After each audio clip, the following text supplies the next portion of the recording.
అందరికీ నమస్తే అండి. ఎలా ఉన్నారండి మీరంతా? నేనైతే బాగున్నాను. మీరందరూ కూడా బాగుండాలని కోరుకుంటున్నాను. శనివారం సప్త శనివారాల పూజ స్టార్ట్ చేశానండి. మీకు కమ్యూనిటీలో పోస్ట్ అయితే చేశాను కదండి.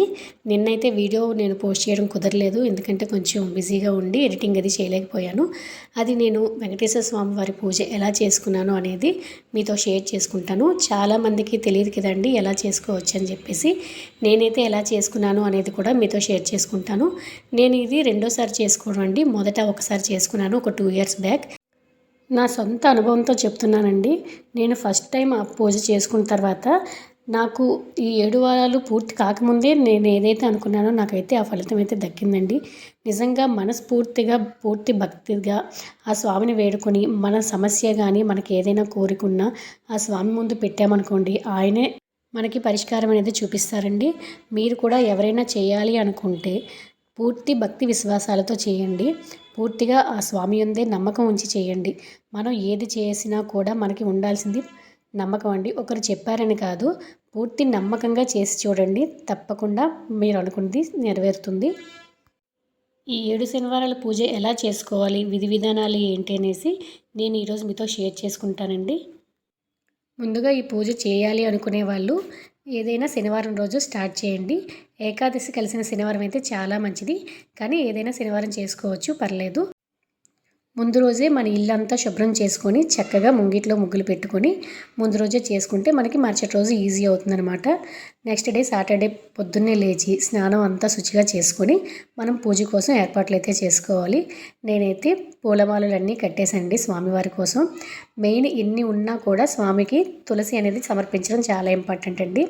తులసి స్వామికి ఎంత ప్రీతో మనకి అందరికీ తెలిసిందే కదా. నేను తులసి చామంతి పూలు అలా మాలైతే కట్టుకున్నానండి. అలాగే ప్రసాదం కోసం నేను చక్కెర పొంగలి చేశాను ఫస్ట్ వారం. ప్రసాదం ప్రిపేర్ అయ్యేలోపు ఇలా ఇక్కడైతే నేను మండపం కోసం ఏర్పాటు చేసుకుంటున్నానండి.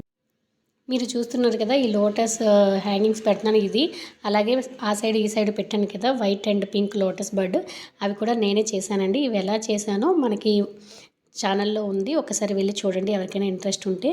అలాగే మండపం ఏర్పాటు చేసుకుంటున్నాను అండి. ఒక చిన్న స్టూల్ పైన పసుపు కలర్ క్లాత్ పరుచుకొని దానిపైన ముగ్గు పెట్టి స్వామికి చక్కగా గంధం కుంకుమ సమర్పించి విఘ్నేశ్వరుని కూడా ఆహ్వానించి, లక్ష్మీ సమేతంగా ఉన్న శ్రీనివాసుడి ఫోటో ఉంటే మంచిదండి. అది లేకపోతే ఇలా మన దగ్గర ఏవైనా ప్రతిమలు ఉన్నా కూడా పెట్టుకోవచ్చు. నా దగ్గర చిన్న ప్రతిమలు ఉంటే నేను ఇలా పెట్టుకుంటున్నానండి. మీ దగ్గర మొత్తం కలిపి ఫోటో ఉన్నా కూడా అలా పెట్టుకోవచ్చు.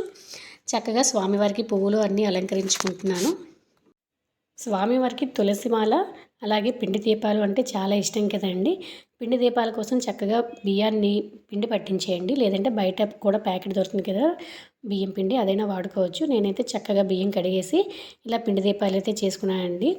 ఆ పిండి పట్టించుకొని పిండిలో బెల్లం, అరటిపండు, కొంచెం పాలు వేసి ఇలా మనం చక్కగా తయారు చేసుకోవచ్చు. ముందు మీరు చూస్తే మీకు అర్థమవుతుంది కదా ఎలా చేసుకున్నానో.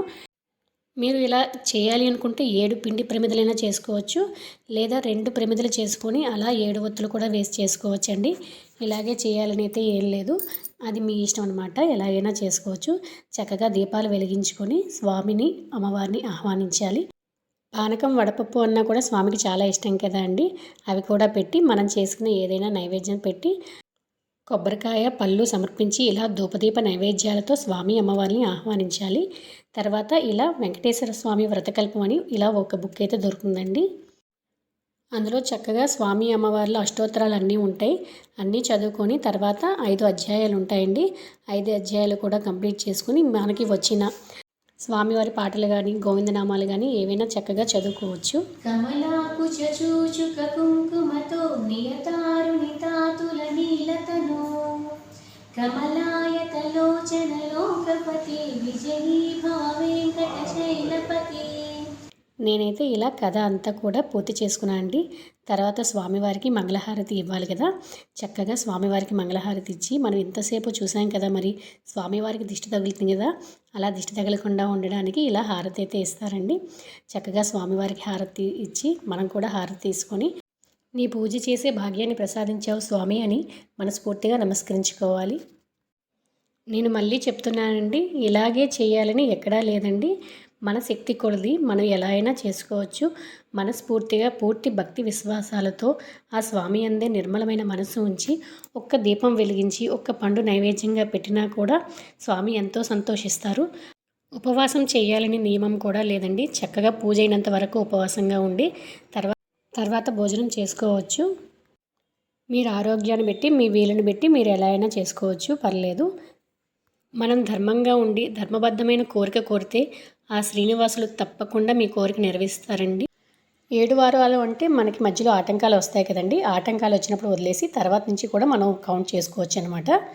ఇలా 7 వారాలు పూర్తి అయిపోయిన తర్వాత కొంతమంది అయితే 8వ వారం వడ్డీ వారం చేస్తారు, వడ్డీ కాసుల వాడు కనుక. అలా చేయాలని ఏమీ లేదు. 7వ వారమే మనం చక్కగా ఉద్యాపన అయితే చేసుకోవచ్చు. ఇదైతే నేను మొదటి వారం పూజ మీతో షేర్ చేసుకున్నానండి. ఇంకా ఆఖరిన ఉద్యాపన ఎలా చేసుకుంటానో కూడా మీతో షేర్ చేసుకుంటాను. నేను చేసిన పూజ ఎలా అనిపించిందో మీరు తప్పకుండా కామెంట్ సెక్షన్లో కామెంట్ చేయండి. నచ్చితే లైక్ చేయండి.